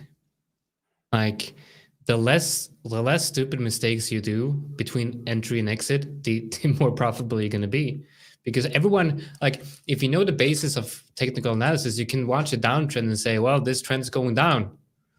All right. And it does, and you're going to be like, well, it went down. My analysis was correct, but I didn't make any money on that because, I didn't have the conviction. So yeah, definitely the trading psychology is the most important thing. And like you talked about trading a trading journal, I started the trading journal I really started taking journaling very serious like last year. And I'm not talking about, journaling all my trades and looking at the statistics. I'm talking about what did I think and what did I feel and how did I react to certain things, emotionally. And that has helped me a lot to really understand how I react to certain market situations. Like here I just want to cover this, guys, because this was like one of my best trades in a while. I went short up here, covered the short here, and now I'm long. You reversed your position. Nice. Yeah. So yeah, the talking about trading psychology, this is where it's like, if this trade hits TP, I take a break. I know. That's a good point. It's like one thing I found out about myself as well. I need to take breaks if I have like extremely good days, where like somehow everything seems to go in my favor. As well, when I have trades where somehow the markets have grouped together to go against me the whole day. Because on the one hand, this is the one extreme. You don't want to get this God complex where you think I am the master of the market. Everything I do, the market is going to 100%. fulfill me. And on the other hand, you also don't want to become too insecure. So I do that very often. If I day trade or if I have a lot of swing trades in a row, 5, 6, 7 swing trades that go in my favor, that I purposely step down for a day or two, concentrate on other things to not go crazy. Yeah, I think exactly what you've just talked about is the exact my exact problem when I was getting, throughout the week I was making money, and then on a Friday I'd blow it all because I had that kind of God mentality that, wow, I made so much money, then this trade I could put extra risk on and I'd end up blowing it, and then revenge trading. That's why I talk about it all the time, because it was something that happened to me over and over and over again. And I've only recently just started getting out of that habit. Only the last year, but that hindered my growth as a trader for years. And if people can come onto these streams and hear these kind of things, hopefully they can kind of clock onto it a lot faster and actually stop it. Because if you're making the mistakes over and over and over again, you're not learning. Unfortunately, it's going to hinder you a lot. So that's why I like your product, for example, so much as well. I think that's great. You get like an account. You have to commit a little bit with money if you didn't win it, which is always a good thing, in my opinion. Show some commitment. And then you can prove yourself. And you cannot go right or left saying something like, it's not my fault that I lost money. It's the fault of the system. It's the fault of this guy that I listen to on YouTube or listen to on social media and so on and so forth. No, it's all up to you. You are the one pressing buy. You're the one pressing sell. You're making the trading decision. Somebody just said trading is you versus you. I couldn't agree more. 100%. definitely. I love it because it's kind of like I look at trading as well as like a little bit of a self-development tool as well, which is quite bad. I don't think you should kind of attach so much onto your trading about self-development, but I feel like every time that you're being disciplined with your trading, you kind of see that you're being disciplined in a lot of other areas of your life as well. And I start making mistakes once I start letting things slip in, in other parts of my life as well. So that's why I say it's kind of a reflection. Your charts and the way you trade is a little bit of a reflection of what you're going through and how you're going through it as well. I think that's super important. Yeah, it's amazing how your personal life can really slip into your trading as well. If you have like some troubles at home or something, you go to work, I don't know, I had beef with my wife in the morning or whatever, it's definitely going to affect me. Yeah, definitely. Yep. I moved my stops up here on the Bitcoin long, and I'm just waiting for it to kind of break out here, and I'll move stops to entry. This is a smaller position though. So the first position, I had $60 in my account, 200 times leverage. I made that went up to $200. Wow. So yeah, man. That's how you gotta do it. And now I'm risking about $50 on this trade. So yeah, it's could have gone the other way though. So yeah, when it comes to journaling, like I had a question here is how I journal, and for me, I do it pen and paper. I know a lot of people used to have they like to have apps on their phones and everything, but for me, pen and paper just makes it real, and it's just something very different. So every morning, I have this journal. It's just a blank journal. It's like this bullet journal, if you know what that is. It's just dots, right? And I have this system where every morning I just write the date, and I start writing stuff like because my whole life is basically about trading. I mean, as traders, we get alerts every day. It's all about trading. I mean, from the day I wake up, I get an alert on my phone till the minute where I go to sleep, where I turn off the alert. So it doesn't matter if I'm having dinner or I'm with my son or whatever. I'm always getting those alerts, and when I have a couple of minutes over, I check the phone to see if that's a trade I'm willing to take. So in my journal, it's going to be a lot about trading, and so any personal issue that I might have is very much related, in a sense, whether I like or not, to trading. So because I know that if something bad happens in my personal life, I know that's going to affect me in my trading decisions during that day. So I just write out on paper, and I try to kind of plan mentally for the day when it comes to trading, and it works very, very well. And if I have a trade and it's I feel like I'm on tilt, I had a couple of good trades, and then all of a sudden I start losing money and I make bad mistakes, I start writing about it. And the more I write about it, the more I realize what the problem actually is. So I can kind of go deep into my mentality to kind of figure out what really happened, and it's something that might not have been clear when I started writing, becomes very clear after a couple of minutes of just writing down my thoughts. So, and that for me, I've never had that happening when writing on the computer or on phone. And usually the notes that I have on my phone, I never pick them up and look at them. But with my journal, I have a system. So every Sunday, I go through the week and I do a summary. So I do a summary of Monday to the week, and then at the end of every month, I do a summary of the month, just like I do with my trading journal.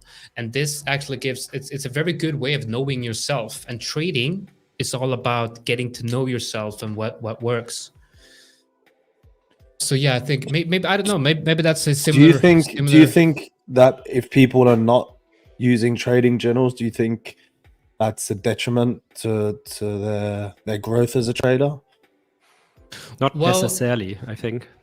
Go ahead. No, exactly. Not necessarily. I think I do, however, think that if you do use a trading journal, you're going to improve quicker, you're going to improve faster, you're going to see signs and statistics of what's working and what's not working, so you know what you can improve and what you can stop doing. But I know a lot of people that are not using a trading journal, that's not doing this, and they're super profitable. So yeah, I don't know, for some people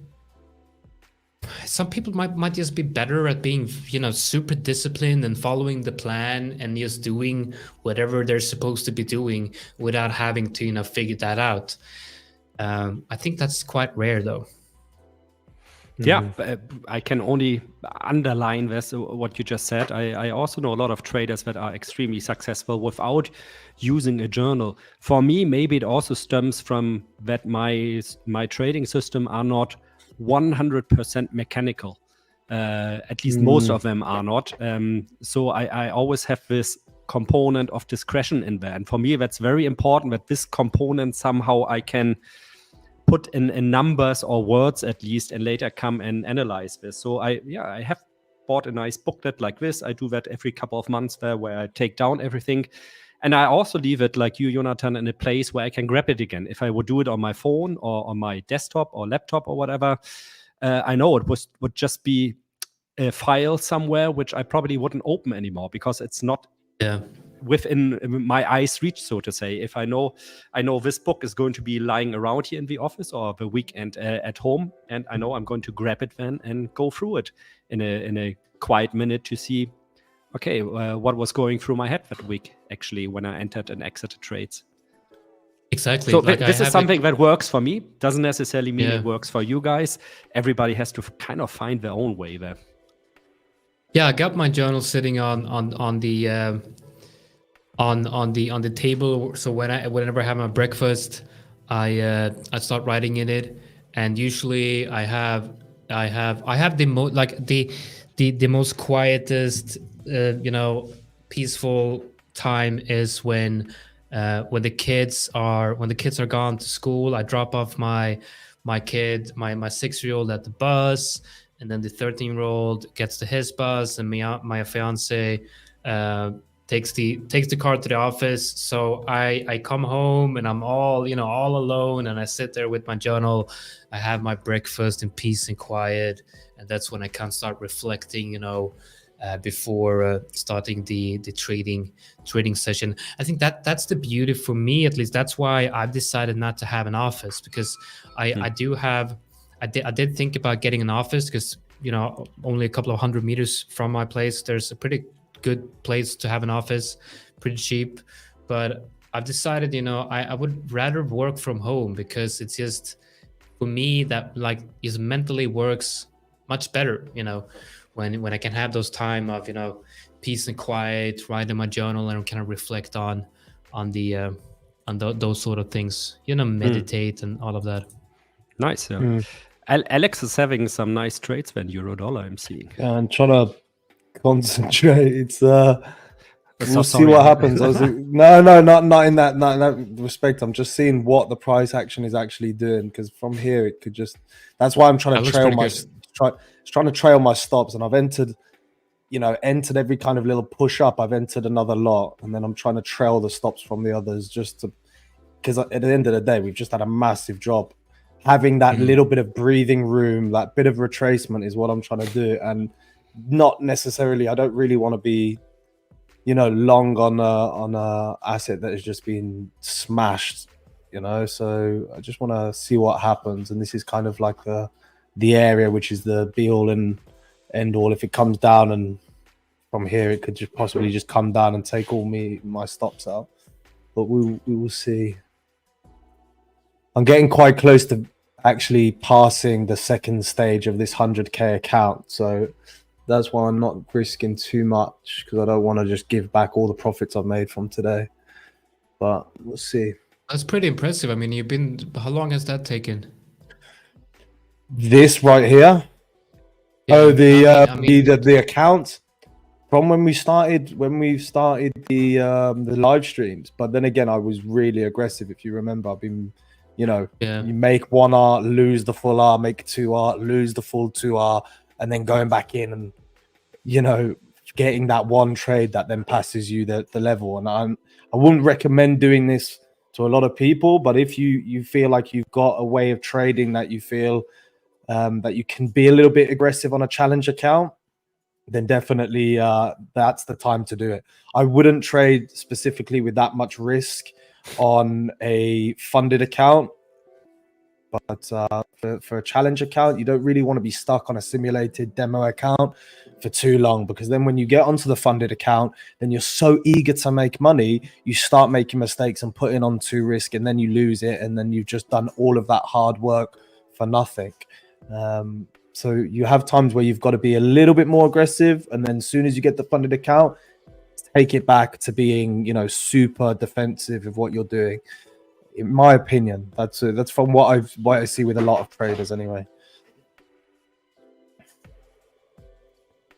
Yeah, definitely gonna be. We're gonna get it. I think this is gonna push up a little bit more. I'm looking at Euro USD and I'm thinking that that 7440 would be the interesting target. I think. Gold is still pushing down below 2K now. Imagine what you're feeling when you're long on gold and you've been up all day, and then CPI just comes down and you just look at your screen. You've left that stop loss off because you were thinking, you know what, I don't need to put a stop loss on this because I've been in profit all day. Or you start adding to your position, and when suddenly you're in the situation that you build up like 3 or 4% return on invested a month, and within half hour you see it all going down the drain. I think we've all been there. My biggest loss was on Ethereum, trying to short it at one of its all-time highs, and I was shorting and it kept on going against me, and I was so sure that it was going to go down. I shorted and shorted and shorted, and my liquidation point came so close, and it just liquidated me for a good few grand, and I was pretty gutted, to be honest. But averaging in, it's kind of a bit of an addiction as well, because you start doing it, you get it right sometimes, and you make some money, and then you kind of get addicted to doing it. And it's really, some people can do it, but some people, I think it's quite dangerous. But I don't know. What are your thoughts with averaging in, Dirk? Because I'm sure, that's it. Your internal temperature is too high, Alex. It's because Bitcoin's at 50K. Well, not anymore. Making me hot. Jonathan made it go down, so it's all your fault, Jonathan, that we are not at 50K anymore. Oh, really? Yep. I entered with size, obviously. But I think the question just was like my take on averaging into the market. I think it can be a valid strategy, especially if you have like assets that are extremely volatile. I also tend to do that sometimes because I cannot time like where exactly the bottom or top is going to be. But you have to keep your positioning small, like saying like if you want to build up, let's say, maximum of a lot in euro dollar, and you do positions like 0.1 or 0.05 to average yourself into the market. I think that's legitimate. I think that can also be a help, at least it is to me sometimes on those on those low time frames. But by the end of the day, you still have to have a discipline. You still have to have that exit plan. When are you going to cut your losses? Because you are under no circumstances want this one trade to kind of destroy your whole account, or to blow your account in a way that you fail a challenge if you are trading that on a 5ers account. Okay, so I have an open position here on Euro USD, and so I can show you on. I'm trying to show you a MetaTrader, but it's just terrible. So this is on the evaluation account where I'm trading the lower time frames. Oh man, this is not working out the way I wanted. But let me show you the idea. So this is basically is this level. I'm just looking for this to hold that level, and if we break down here, I'm probably going to look for an exit. So right now it looks like we're going to break down, and then for target I'm looking at this level. I'm thinking if we're going to bounce, we might bounce here and come up and retrace at least some of that move. What happened with Alex? I think his camera might have gotten too hot. Isn't that something he mentioned last time? I remember that his camera overheats. Probably. All right, so this trade not looking great. Let's look at Bitcoin. Isn't it funny that, you look at, what's up, Alex? Oh, there you go. He's back. Did you Yeah, put an it's ice funny. pack on the camera? I threw the camera away and got a new one, and my position looks like it's going to come down and stop me out. Yeah, same here. I'm gonna close this one. It's going to stop me out for. We'll see what this candle does because it could. Nah, that's kind of its last. If it breaks that little area there, then I think it would be. You could safely aim for a new low, maybe. Let's have a look. Yeah, no, I looked at a similar idea as you. So on the 1 minute here, on the 1 minute, I wanted to get in on this bounce here, but Still valid. Yeah, Still but valid until it breaks. Yeah, but I got out of I got out here, so Okay. I'm not liking. The thing Not when I look at like trend lines, I like those deviations as well, because those deviations, you tend to see those little deviations and then it coming back in and then continue on. So that's why I still say it could be still valid, but I think I'm about to get stopped out anyway. I think if we could get something like that and reclaim that level, I would be looking perhaps to go long again. To get back Let's look at Bitcoin. Exactly. I'm thinking, Bitcoin, it's, did it hit my stop? No, that's close. That was the new stop loss right there. And Dirk is still in your short for euro dollar, correct? No. That one, I closed half of it at around, I think it was 107.20, and the other half I closed close to 107. So I'm neutral now for the scalping trade. That is, of course. Right, my AD cat. But I might think of entering the market again if we should pull up to 107.32 to the ATR again and try that same stuff again. Yeah. That's a valid. Yeah. I want to show you the ATR. Where's the ATR at? It's at 107.32. Nice. Yeah, that's a nice little level. I want to show you guys something. So usually when I add when I look for TPs, when I look for like because I want to exit here, I want to exit that what I'd like to call the FTA, or the first trouble area. I'm not the one that came up with that. I can't remember where I learned it. Maybe Trader Dante, I think. Yeah. Anyway. Yeah, Trader Dante. Tom Dante, what's his name? Tom Dante. Tom Dante is the man. Yeah, edges for ledges is insanely good, man. Yeah. Anyway, look. So when I look for TP targets, I have my 0% fib down here, and like this is like, you can see that there's buying coming in here on the wicks. And what I usually do is I add a horizontal line on like the candle closes here, and that's where I want to TP. Now on this trade, not sure why I didn't do that, but look at that wick. This wick hit that level perfectly right there, and that's usually where I want to get at. Same thing here. You have on that level, and then you see price. There's just wicks here, right? So you're coming down into that area, and there's just wicks. Spammers are getting deleted, by the way. I don't know why everybody's putting this 6K, but spammers are getting deleted, bruh. It's not good. So I'm going to start setting up. I'm going to start setting up the giveaway anyway. Yeah, you do that. And people that have got questions for Dirk and things like that, please let it know in the chat. But everybody that is spamming right now is getting deleted. My Bitcoin position got stopped out here for a very, very small loss at that stop loss. But all in all, I think this, for me, this a trade that doesn't come along very often. This type of trade only really comes when there's deviation between the indices and Bitcoin. It's not very often. But this guy has been asking me probably 10 times, so I have to answer him while I remember. Sorry about that. It's called, what is it called? It's called. So just Google for position size calculator MT5. I'm gonna see if I can find it.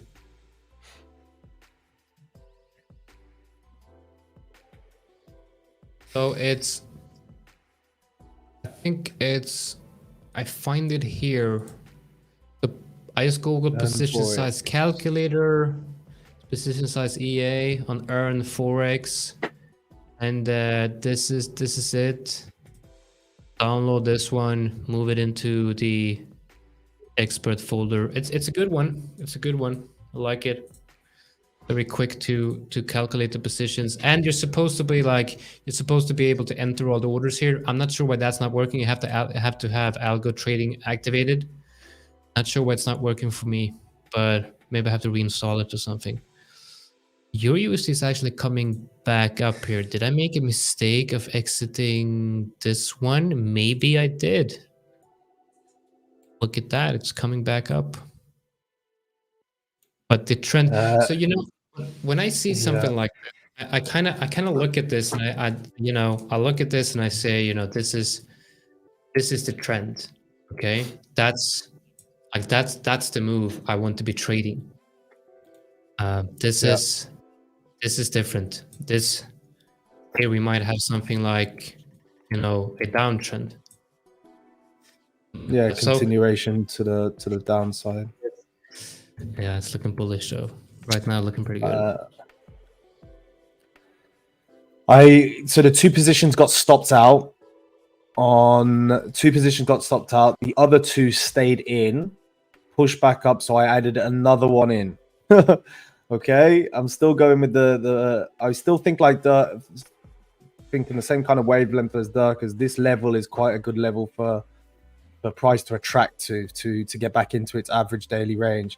So that's why I didn't just randomly just get back in, because I do have, I wouldn't say a bias, but I do have a little bit of conviction that its price is going to kind of revert back to its mean. But we'll see what happens with this. I'm still going to be, if it comes back down and breaks and takes me out, I'll be break even on the overall position, I think. But let me get that giveaway sorted for everyone.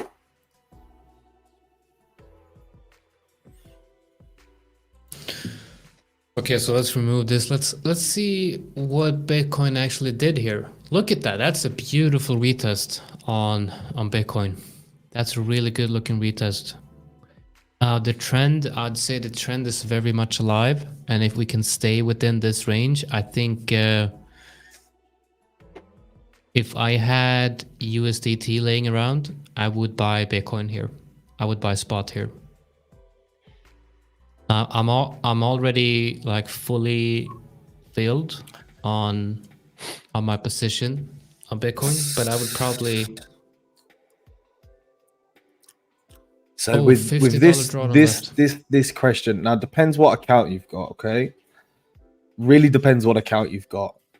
Honestly, sorry to say, it's probably most probably the account is lost. It's going to take you a lot longer and a lot harder mentally and emotionally to bring that account back up to break even than to get it to actually hit its target.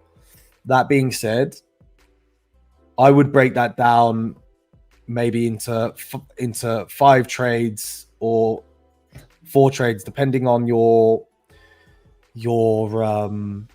strategy, and see if you can just start building back that account slowly and start building back your confidence slowly. So let's say you put on 10 risk to get $30, and then you put on 10 risk to get $30, and you kind of grind it back that way. But honestly, the account is probably lost, and it would be probably a lot easier for you just to take the loss, take some time, evaluate what has gone on in that account and why you've got so close to the drawdown, and then come back in with a fresh account, because then you're going to be with a fresh mind and you're not fighting with the markets to try and get the money back and get back to where you were. So that's what I would recommend. It happens to everyone. Yeah, I think that's good advice. To really look at, because sometimes I look at my losses and I look at like how much did I lose, and then look at that as a education fee. because there's a lesson in the losses, and it costs me a certain amount to learn that.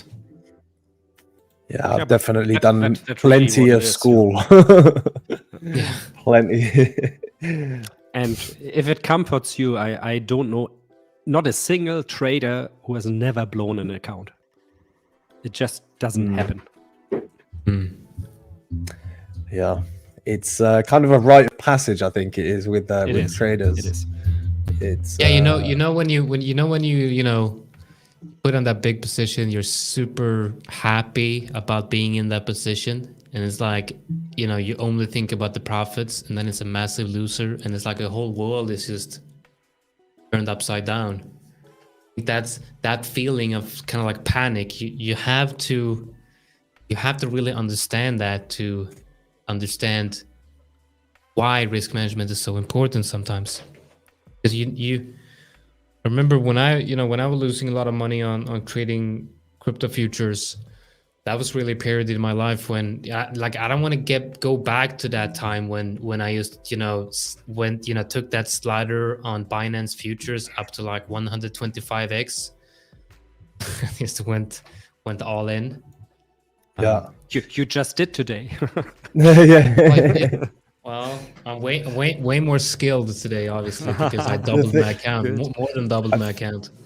I feel like the when you make the how I felt when I was making the same mistakes over and over again, and you kind of understand that you're making these mistakes. You know you're doing something wrong when you're actually putting on the position and you're doing things. You do truly know, and you just got to understand: is this position that you know you're doing something wrong? Is this now worth the confidence that you're gonna have when you trade your next positions? Now, if the answer is yes, it's worth it, and you've put in the risk and you said, okay, I'm going to do this, then do it. But if it's not, then don't bother, because the risk of your confidence getting lowered because you've made these mistakes and you constantly do them is going to hinder your trading progression in the long term. So the best thing is just to look at what you're doing and really evaluate before you actually click on the mouse. Is this worth what I'm going to do? Is the risk is going to be worth the reward that I'm going to get? Definitely. I think that's very good, because what you do when you do that is like you try to, at least for me, when I'm about to enter a position, I try to ask myself, like, what am I actually doing, and what's my emotional, mental state of mind right now? Like, why am I actually taking this trade? Because there's a lot of reasons to take a trade. You can take a trade, based on fear, greed, or whatever, right? But your reason for entering the trade should only be one thing, and that is your edge is, there's an opportunity based on your trading knowledge. Mm-hmm. Anything else is just gambling. Okay, basically. so here we go, guys. I'm going to pull up to my screen.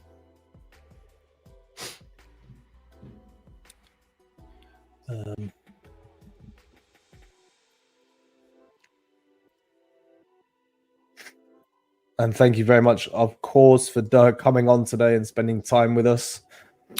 It was my We always, pleasure. I had a lot of fun. Looking forward to doing it again. Yeah, it's Definitely. have a different perspective. Somebody as well who's got a little bit more of a man. Hopefully next time mature, with a better bias on economic data. okay, by the way, guys, God. the secret word is pump soul. Yeah, baby. Yeah, you know what to do. You All right, pump it up.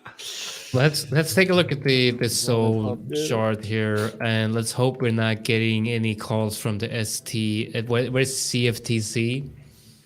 SEC. That's what we gotta do to come every with single machine guns. There we bear go. in the chat. This is what's gonna happen if you are selling soul right now.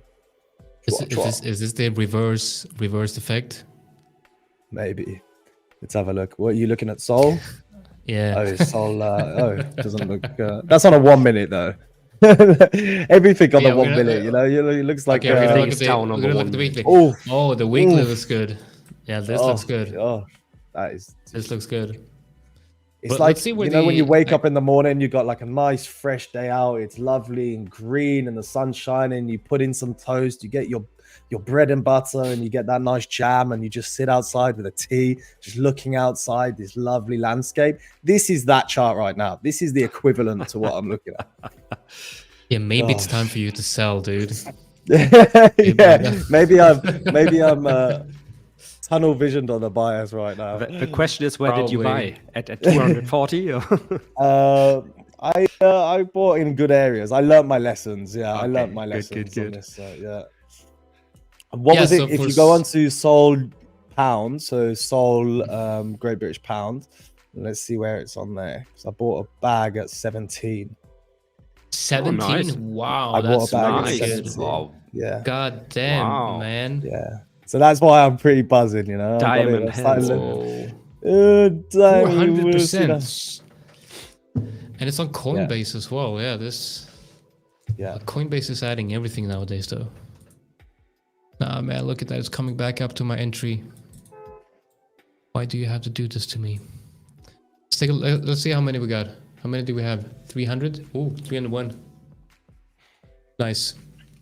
So what is there to win today, by the way?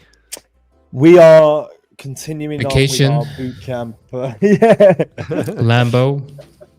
Lambo? We're going to get to, if we get 2,000 likes, we are doing a trip to Barbados with all the Wow. Bitcoin you can have. Yeah. With me and Alex as your Yes. guides. Yeah, Never been there, definitely. I've never been to Bobby. Barbados as well. No, neither have I. It's not. though. Maybe we should enter the giveaway. I'm going to join Yeah. then just to make sure you guys don't go too crazy. Gosh, good. me We on need holiday. a- I'm a typical Brit when it comes to holidays. I was just about to Ah, say, man. you want to fulfill every cliche there's about the Brits when it comes to holiday. Same with the Yeah. Germans, by the way. I'm going to wear nice sandals with white socks just for you then. Yes, definitely. I hope you do that with, as they say, a lager in hand. I don't really drink beer, but the big lager in hand. I think we've got to 395. How many likes have we got, Jonathan? Ooh, I don't know, man. Let's see. Now, there are a lot of people. Wait, I know I don't want to say this about everybody, but we have had a lot of scammers recently. So please, I'm just looking at you guys that if you are trying to try something, find the part in your heart. Just let the other person, won the actual giveaway. Just let him have it, Just, if not, fine, but We'll trying find to you. appeal to the better. I'm trying to appeal to the better side of anybody that's thinking right now that they're going to scam their way into the giveaway. I'm sure that's gonna help. I'm sure. Let me get my pen, and then we're going to get started. So, Emmy, have you got a pen? Thank you. Gorgeous. Wow, this is a very nice pen. Maybe we should do a pen giveaway. A pen giveaway, a 5ers pen giveaway. We should actually get some 5ers t-shirts. I can't believe I'm using different brands on this. Yeah, man. Why don't we have 5ers swag? We should get have- some 5ers swag, definitely. Okie dokie. So, what you guys have been waiting for? How many likes have we got, Jonathan? So I can know how We many got I'm pulling out. 630. 600. So that is 6 bootcamp, 100k likes, and we're gonna start from right now.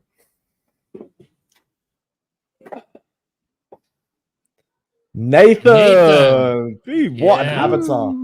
Send me a message right now because you're definitely in here. If not, well, you should be definitely in here because you're we've only just started the giveaway. So make sure you send me a message right now with a screenshot of your profile and your email, and I will get that 100k bootcamp to you. And I think there was a guy earlier that said he had a problem with it. I'll sort him out as well. Okay. Anthony. Antonio.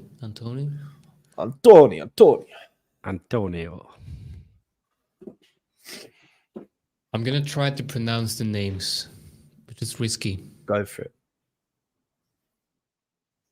Wow. Oh, SR007. Dun, dun, dun, dun, dun, dun, dun, dun, dun, dun, dun. Wow, wow. Which is the best 007? I've got to say, I you know, I'm young, you know, so it's Daniel Craig. I've got to say, There's no Daniel other Craig. than I'm the Pierce Roger Moore. Brosnan, Roger No, Moore. for me it was Roger Moore. Oh, old school. There's the Well, James Bonds. You can't get better than them, honestly. Miss Moneypenny.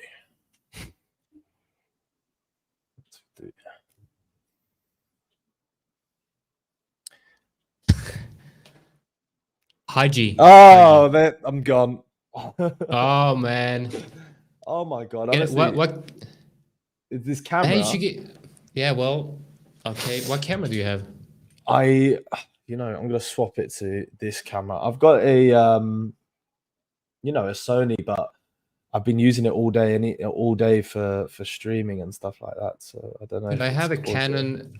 I have a Canon M200. It's really good. Wow, what a difference! Oh my god! Oh god! Oh my god! Look at that! Oh my god!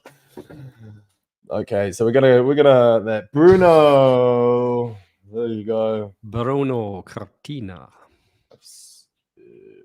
We've got one last one, guys, and thank you very much for being on the stream today.